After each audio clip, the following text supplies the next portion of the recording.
Bonjour, moi je vous présente Pierre Vallière, qui est un penseur très important au Québec, relativement peu connu aujourd'hui, mais qui a influencé le Front de libération du Québec carrément. Il est né en 1938 dans Centre-Sud à Montréal et il est décédé 60 ans plus tard en 1998. Mais dans la vingtaine, il a écrit un certain nombre d'ouvrages, dont le livre Nègre blanc d'Amérique, et par la suite, il va écrire d'autres ouvrages qui vont influencer le Front de libération du Québec, dans lequel il s'est engagé.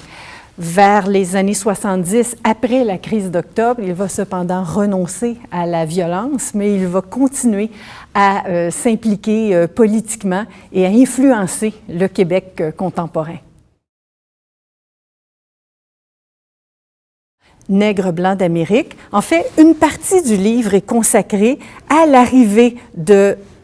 Pierre Vallière et de sa famille dans Ville-Jacques-Cartier, mais également à son enfance et son adolescence à Ville-Jacques-Cartier. C'est un livre qui parle d'histoire, qui revisite l'histoire du Québec, mais c'est un livre aussi qui parle de politique, puisque c'est le sous-titre de Nègre blanc d'Amérique, c'est Autobiographie précoce d'un terroriste québécois, puisqu'il se positionnait carrément, mais il le met entre guillemets, comme un terroriste québécois. Il a écrit ce livre en 1968, alors qu'il était en prison aux États-Unis pour avoir manifesté, participé à des manifestations dans le cadre des mouvements de libération noirs, auxquels il s'identifiait beaucoup, d'où en partie le titre Nègre blanc d'Amérique, dans lequel il décrivait les difficultés, la misère dans laquelle se trouvait la population, disons, canadienne-française, qu'on pouvait trouver à cette époque-là dans Ville-Jacques-Cartier. Alors, c'est un livre extrêmement intéressant qui aura 50 ans en 2018, puisqu'il a été écrit en 1968, un livre qui a été très important pour beaucoup de Québécois et qui est malheureusement peut-être un peu trop tombé dans l'oubli. Et c'est aussi, en plus d'être un ouvrage historique et politique, un livre de nature géographique qui parle d'un univers local, un univers qui est celui dans lequel se trouve le Cégep Édouard-Montpetit, puisqu'il y décrit notamment l'externat classique de Longueuil, où il est venu étudier en 1950, quand l'externat classique a été ouvert par les pères franciscains. Et c'est particulier parce que très souvent, les banlieues au Québec et en Amérique du Nord, ce sont des endroits où vont, en Amérique du Nord, les classes moyennes qui fuient le cœur des villes.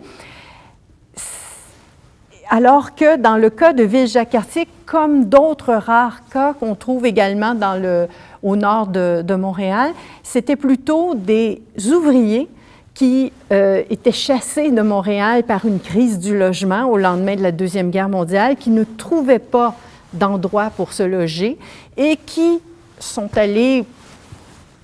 coloniser en quelque sorte de nouvelles terres, des champs. Et ça, c'est un processus assez différent pour construire une banlieue ouvrière que le processus qu'on va retrouver dans le cas, par exemple, d'une ville voisine comme Brossard, qui va se développer plus tard en termes de banlieues de classe moyenne. Mais les banlieues sont des endroits qui se construisent en rapport avec la ville ou avec la campagne, et qui accueillent des gens qui souhaitent souvent n'être ni en ville ni en campagne et qui reconstruisent un espace d'urbanité relative en se disant qu'ils vont combiner des avantages des deux types d'espaces. Ce n'est pas toujours fructueux. Dans le cas de Ville-Jacques-Cartier, ça ne l'a pas été parce que Ville-Jacques-Cartier a eu énormément de difficultés et a toujours vécu dans la misère. Mais Ville-Jacques-Cartier a finalement été fusionné à Longueuil, a continué à avoir des problèmes, mais néanmoins a vu son développement se commencer dans les années 60 avant la fusion et se poursuivre par la suite.